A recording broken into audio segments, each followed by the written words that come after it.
बच्चों, आज हम लोग आश्रित उपवाक्य पहचाने इसका अभ्यास करेंगे। तो जल्दी से क्विक रिवीजन करते हैं। आपको ये तो पता ही है कि आश्रित उपवाक्य मिश्र वाक्य में ही होता है। तो मिश्र वाक्य के योजक शब्द आपको हमने बताए थे कि जो, जिसे, जिन्होंने, जिनका, जब, तब, क्योंकि, जहाँ, तहाँ, यदि।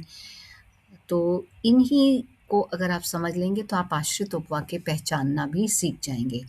3 आश्रित उपवाक्य होते हैं। सबसे पहले उनका नाम याद कर लीजिए। 3 उपवाक्य हैं आश्रित: संज्ञा आश्रित उपवाक्य, विशेषण आश्रित उपवाक्य, क्रिया विशेषण आश्रित उपवाक्य। अब यहाँ पर आप योजक शब्द ध्यान दीजिए। अगर योजक शब्द है कि, तो वहाँ तुरंत आपको लिखना है कि ये संज्ञा आश्रित उपवाक्य है।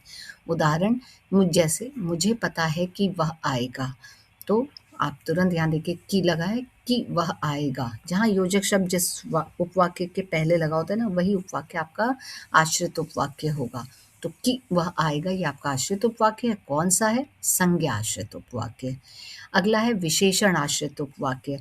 विशेषण यानी कि जो संज्ञा की विशेषता बताता है। संज्ञा क्या होते हैं? व्यक्ति, वस्तु, स्थान, इनके नाम होते हैं। तो किसी व्यक्ति, वस्तु या प्राणी की विशेषता बताने वाले जो वाक्य होंगे, उनमें विशेषण आश्रित उपवाक्य का प्रयोग होता है। आप इतना समझ लीजिए कि इसमें योजक शब्द होंगे जो, जिसे, जिसका, जिन्होंने, जिनका। तो इनको देखते ही आप लिख देंगे विशेषण आश्रित उपवाक्य। और जिस उपवाक्य से पहले ये योजक शब्द लिखेंगे, वही उपवाक्य आपके आश्रित उपवाक्य होंगे। जैसे, जो छात्र मेहनत करता है, पहला उपवाक्य, वही सफल होता है, ये दूसरा उपवाक्य।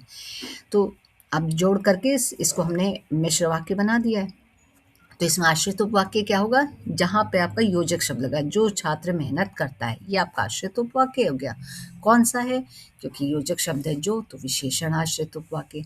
अगला है क्रिया विशेषण आश्रित उपवाक्य।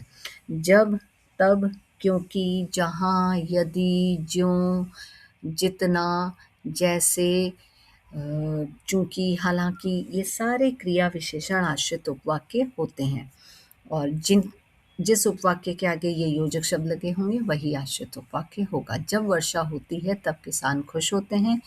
जब वर्षा होती है, ये आपका आश्रित उपवाक्य है। और इसको कौन सा आश्रित उपवाक्य? ये क्रिया विशेषण आश्रित उपवाक्य है। चलिए आगे हम करते हैं अभ्यास। चूंकि रास्ते खतरनाक थे इसलिए हम मौन हो गए। तो इसमें आपका आश्रित उपवाक्य क्या होगा? जिसके आगे योजक शब्द लगा है ना, चूंकि। तो चूंकि रास्ते खतरनाक थे, ये आपका आश्रित उपवाक्य है। कौन सा? क्रिया विशेषण आश्रित उपवाक्य। शहनाई की जो जादुई आवाज है, उसका असर हमारे सिर चढ़कर बोलने लगता है। तो इन दोनों उपवाक्यों में शहनाई की जो जादुई आवाज है, ये पहला उपवाक्य, उसका असर हमारे सिर चढ़कर बोलने लगता है। इन दोनों उपवाक्यों में जो कहाँ लगा है? पहले वाले उपवाक्य में। तो यही आपका आश्रित उपवाक्य है। तो आपका आश्रित उपवाक्य हो जाएगा शहनाई की जो जादुई आवाज है। और कौन सा? क्योंकि जो योजक शब्द लगा, आप तुरंत पहचान गए होंगे कि ये विशेषण आश्रित उपवाक्य है। जब पिताजी पूजा पाठ करते थे तब राम राम लिखते थे। तो यहाँ पर आपका आश्रित उपवाक्य हो जाएगा जब पिताजी पूजा पाठ करते थे। और कौन सा आश्रित उपवाक्य? क्रिया विशेषण आश्रित उपवाक्य। यदि कल्याण की भावना से नाता टूट जाए तो वह संस्कृति नहीं रह जाएगी। यहाँ पर आपका आश्रित उपवाक्य हो गया यदि कल्याण की भावना से नाता टूट जाए।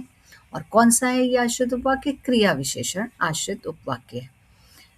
गांधी जी ने कहा था कि अहिंसा के मार्ग से आज़ादी मिलेगी।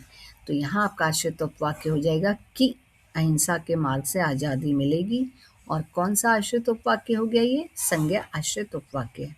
तो अब आप इस चार्ट पेपर को अच्छे से समझकर और अभ्यास करिए और अपने बोर्ड एग्जाम की तैयारी करिए। All the best.